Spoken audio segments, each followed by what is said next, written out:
Almost every underperforming culture that I work with has one thing in common, and that's a crisis in middle management. And yet middle managers themselves are often not to blame for this situation, despite them being an easy target. Middle management crisis is a global problem. The Wall Street Journal reported that organizations such as Meta, Amazon, Microsoft have been cutting middle managers for the last 2 years as part of cost-saving measures. Mark Zuckerberg specifically said in 2023, a year of efficiency included flattening organizational structures and removing middle managers. Here in the UK, the Financial Times described middle managers as being squeezed from both sides, pressured by senior leadership to implement difficult decisions, while supporting increasingly dissatisfied frontline employees. And if you're a middle manager yourself, you'll know what I'm talking about. The Guardian also reported on surveys showing British middle managers were experiencing higher levels of stress than their European counterparts, attributing this to the UK's particular approach to hybrid work policies, more on that shortly, and Brexit-related business disruptions.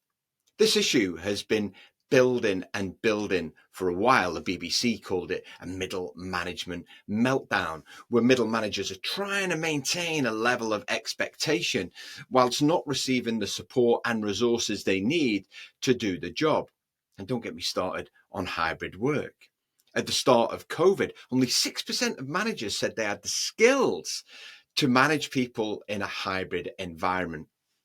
And this continues to be one of the many issues that middle managers face. They still don't have the skills. Not only that, 54% of them are feeling more burnt out than they've ever felt before. And yet when it comes to middle managers, it's very, very easy for us as employees and for those externally to point the finger and say that they are the problem, when the root cause is often education and evolution. The Institute of Management here in the UK published research highlighting a crisis of confidence and finding that 60% of the middle managers that they interviewed didn't feel that they had their job or were inadequately trained for their job post-pandemic. And this is at a time when the pace of work is faster and faster and faster, and the requirement to be on demand is there all of the time for middle managers. And AI just seemed to happen overnight for middle managers, being thrust on them, thrust on employees. And middle managers are asked to be positive about what's happening in order to project that onto employees. And don't even get me started, if you're over the age of 45, you're feeling it more and more. Not only are you in the crosshairs when it comes to actually people being made redundant, but also you have to learn all of this new technology when aptitudinally it's not really our thing. Now, over the last 5 years, I've seen a real shift in middle management expectation away from just operational and team performance.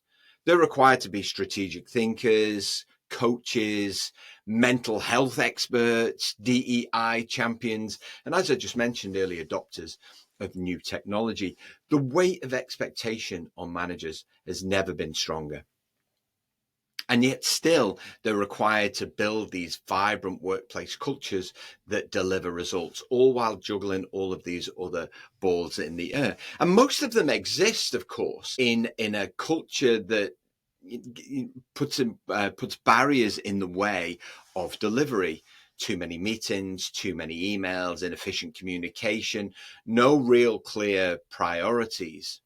And so is it any wonder that we have this crisis? So the solution is relatively straightforward in the short term.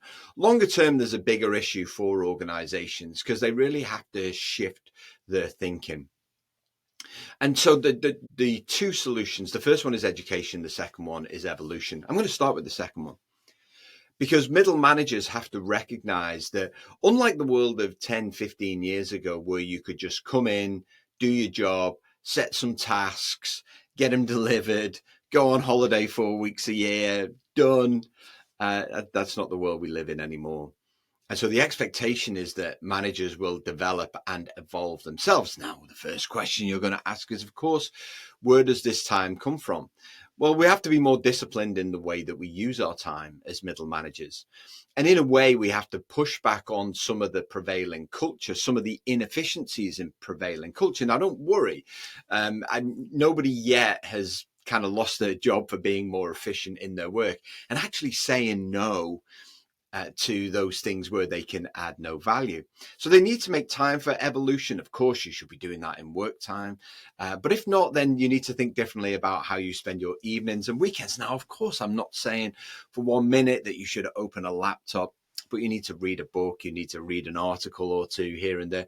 You might want to watch some kind of instructional YouTube video on the best ways to use AI if that's the expectation of your role. Remember, the younger generation who are coming into our workforce now, speaking as a 55-year-old male, the younger generation who are coming, they're tech savvy.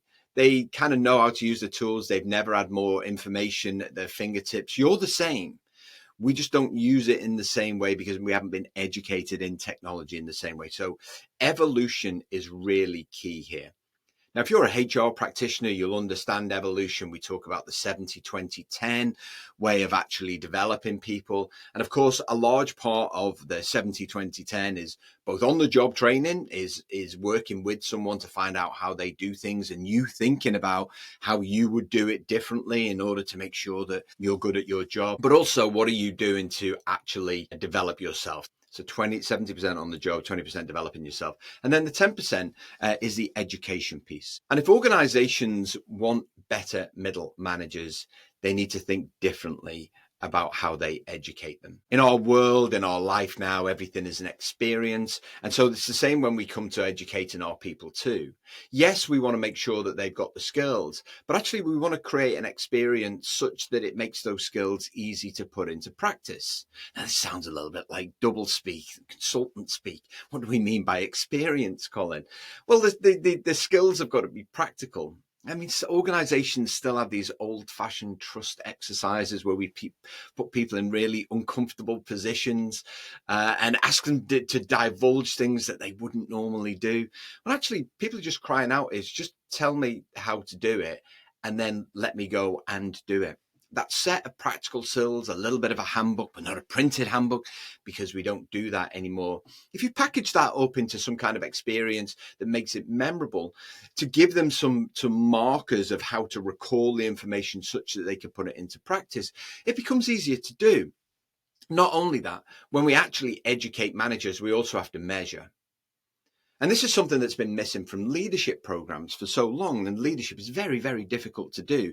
Management we can teach. Leadership is a choice to make a positive difference to people's lives. We invest heavily in leadership, but we never measure whether those people actually do put themselves into service to others and become the future of the organization. Management, on the other hand, is relatively easy to measure. Not least through the culture engagement survey, because managers that develop those key skills develop more vibrant cultures and they deliver more consistent results, or at least their teams deliver more consistent results. A sign of a good manager is always a high engagement within the team. Always. I always know these managers because they're the first to ask for help. Not only that, they're the ones that are looking at ways to develop themselves and then looking at how they can share that information with their team. They're not micromanaging. They're not asking to be copied into every single email. They're not telling employees how to do things. They're giving them agency. They're working with them. They recognize their role is one to motivate and inspire, not do the job for people. And yet these are the people that will roll up their sleeves and jump in when they need to. That education piece is key. We want to engage managers in a completely different way. We want to help them to be better at what they do. We want to give them that sense of what's possible so that they're able to bring their best self to work, so they're not feeling burnt out and completely wrung out at the end of the day. Managers have been crying out for education and time to learn for years. And this is how we solve the middle management crisis. Hope you've enjoyed today's show.